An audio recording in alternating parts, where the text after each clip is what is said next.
It is a summation of more than 20 years of research on one subject, and that is, why do some people do so well in life, while so many more do not? And the first thing let's talk about is the magic word. The experts call it the most important word as far as the results we get from life are concerned in this or any other language, and that word is attitude. It is our attitude toward life which will determine life's attitude toward us. Let's face the fact honestly that we shape our own lives, and the shapes of them will be determined by our attitudes. A person with a poor attitude toward learning, for example, isn't going to learn much until he changes his attitude. If we take the attitude that we cannot do something, we generally will not do it. An attitude of failure, and we're whipped before we start. So we know then that what we receive from life, what we accomplish or fail to accomplish, is due in large measure to our overall attitude. William James of Harvard University put it this way: "The greatest discovery of my generation is that human beings can alter their lives by altering their attitudes of mind." And isn't it wonderful that we have this measure of control? Before we start talking about our attitude toward the world, let's talk about our attitude toward ourselves, since it is the attitude we take toward ourselves which determines our attitude toward the world. Now, right here we come to a rather strange fact.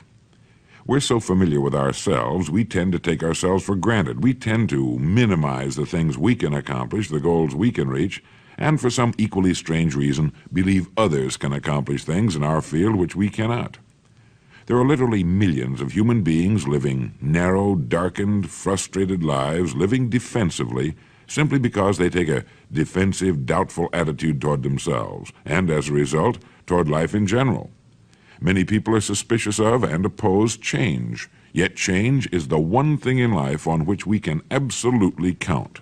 People who stay young all the years of their lives not only welcome change, but see it for what it really is: new opportunity, new chances for further fulfillment. Attitude is a reflection, a result of a person's will. It is incalculably powerful. It can bring about marvelous results for us, but we need to train it patiently, day by day. Now let's talk about the attitudes of people who are successful, the top 5% of the people who go sailing through life from one success to another and who, even when they fail at something, shrug it off and head right out again.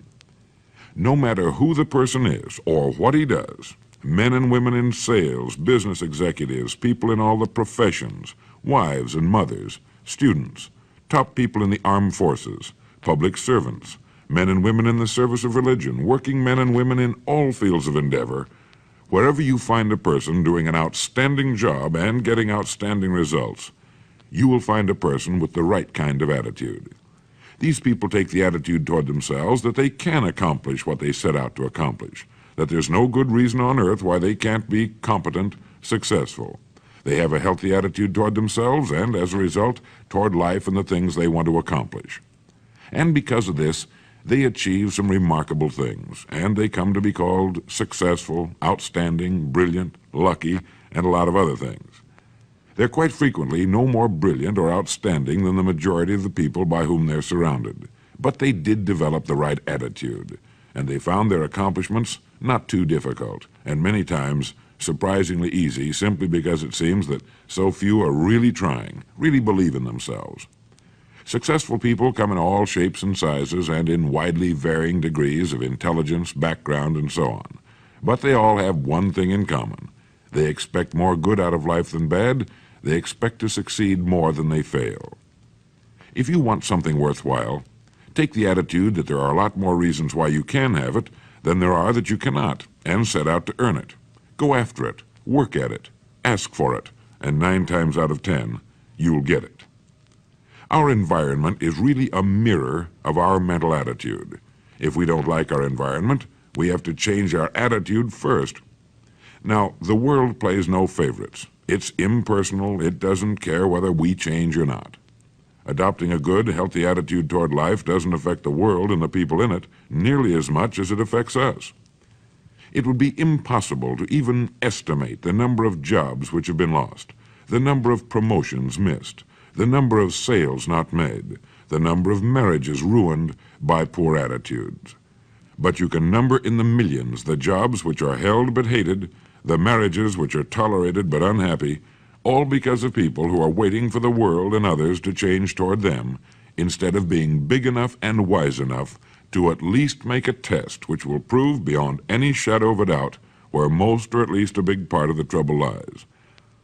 Studies made of the lives of literally thousands of successful people have shown that they radiate confidence, assurance, they expect success, and they get success. You can spot these people by the way they walk, by the way they look and act. You can feel it about them when they enter a room. They may be short and fat, or tall and thin, or any combination in between, but they have about them the attitude of success. In the record Greener Pastures, I'll get into this next statement, but right now I want you to realize, if you don't already, that in 5 years or less, you can get right to the top of the work you're now doing. I know this, but the important question here is, do you know this? The minute you do know it, you'll have this right attitude I'm talking about. The easiest and most effective means of forming a good attitude habit is to begin to act as though you have a good, positive, expectant attitude toward life. That's right. Begin right now to walk, act, and look as though you belong to this group. If you're already in the top 5%, you'll know what I mean. If you've never tried it, you'll be amazed at what happens. Actions trigger feelings, just as feelings trigger actions. Now, let me tell you of a little test you can make which will prove beyond any shadow of a doubt that a good attitude can change a person's life as dramatically as walking from a darkened room into the bright, clear light of day. Not long ago, I read a line which went, "Life is dull only to dull people." This is true, but it also could have read, "Life is interesting only to interesting people," or "Life is successful only to successful people." Now, what I'm trying to say is that you must first become, mentally, from an attitude standpoint, that which you wish to achieve. A famous restaurateur was being interviewed by a reporter who asked, "When did you become successful?" He replied, "I was successful when I was sleeping on park benches, because I knew what I wanted to do and that I would do it." In short, his attitude had been one of success, of expecting success long before the material, the tangible rewards of success had been earned. We'll get into this particular phase of Lead the Field in record number 3, A Worthy Destination. But for now, remember that a person must act, look, and because of these things, feel successful before the success he seeks can come. Chances are you know people who seem to be what others call lucky. All kinds of good and wonderful things seem to happen to them, and they give the impression of happily sailing through life, having a wonderful time, and getting more accomplished in a year than most people do in 5. This has been figured out fairly scientifically, and if anyone will conscientiously go about the test I'm going to recommend, and stay with it every day for the next 30 days without fail, that person can join this small, happy, and extremely productive group of people. He'll find himself becoming lucky, as they say, and most of his problems will pretty well take care of themselves. Of this you can be sure. The results will be nothing short of amazing. Now, it makes no difference how good a person's attitude has been in the past. Anything can be improved upon, and it's the small refinements upon something already good that makes it great. So here's the test. For the next 30 days, act toward the world, everything and everyone with whom you come in contact, with the attitude which represents the kind of results you want to achieve. That is, if the result you want is more success in what you're doing, act as though you are already in possession of the success you seek. If you want others to treat you with admiration and respect, treat others with admiration and respect first. Have you ever stopped to think of this? Every human being on earth is the most important human being on earth as far as he or she is concerned. You may never get anyone to admit it, but it's a fact. So for the next 30 days, treat every person with whom you come in contact as the most important person on earth, remembering as you do so that as far as that person is concerned, he is. Now, the reason I say treat everyone in this fashion is mainly because this is the way human beings ought to treat each other, and because it will help you form a habit that will bring you amazing and delightful results for the rest of your life. Have you ever noticed that the higher you go in any organization of value, the nicer the people seem to become? You see, the bigger the person, the easier it is to talk to him, to get along with him, to do business with him. Do you know why? It's because he's got a good attitude, and people with the best attitudes just naturally gravitate toward the top. So for 30 days, act toward others and the world at large in exactly the same manner you want the world and others to act toward you. Treat your wife or husband as the person he or she really is, the most important person in your life, and the same with the children. Carry out into the world each morning for 30 days the kind of attitude you would have if you were the most successful human being on earth. And notice how it quickly develops into an habitual attitude. When a person does this, he should realize he has already placed himself on the road to what he seeks. He is right now in the top 5% of the people in this or any other country. He has prepared the ground and planted the seed. He has made of himself a magnet, an embodiment of that which he seeks. Before metal can be cast into a desired shape, the mold, the expectant receptacle, must first be fashioned. Before a building can be erected, the excavation must be made and the foundation laid. And before a person can achieve the kind of life he wants, he must become that kind of individual. He must think, act, talk, walk, and conduct himself in all of his affairs as would the person he wishes to become. He is then actually that person, and the things that person would have and do will naturally come to him. Almost immediately, a change will be noticed. Irritations that used to frustrate and annoy disappear.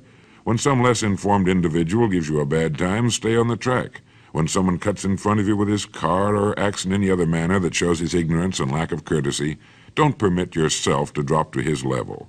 Pity him, for that's what he really deserves. That's the very group a person doesn't want to belong to, and if he acts like them, well, let's face it, he belongs with them. There's nothing in the world that men, women, and children want and need more than the feeling that they're important, that they're needed and respected. They will give their love, their affection, their respect, and their business to the person who fills this need. So the magic word is attitude. And in summing up, a few points to keep in mind. 1. It is our attitude at the beginning of a task which, more than anything else, will affect its successful outcome. 2. It is our attitude toward life which determines life's attitude toward us.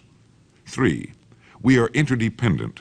It is impossible to succeed without others, and it is our attitude toward others which will determine their attitude toward us. 4. Before a person can achieve the kind of life he wants, he must become that kind of individual. He must think, act, talk, walk, and conduct himself in all of his affairs as would the person he wishes to become. 5. The higher you go in any organization of value, the better will be the attitude you'll find. 6. Your mind can hold only one thought at a time, and since there's nothing at all to be gained by being negative, be positive. 7.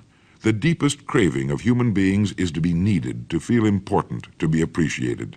Give it to them, and they'll return it to you. 8.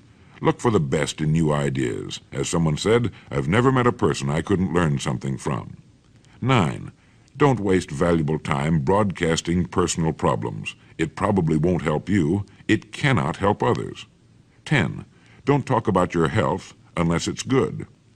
11. Radiate the attitude of well-being, of confidence, of a person who knows where he's going. This will inspire those around you, and you'll find good things will begin happening to you. And 12, lastly, for the next 30 days, treat everyone with whom you come in contact as the most important person on earth. If you'll do this for 30 days, you'll do it for the rest of your life.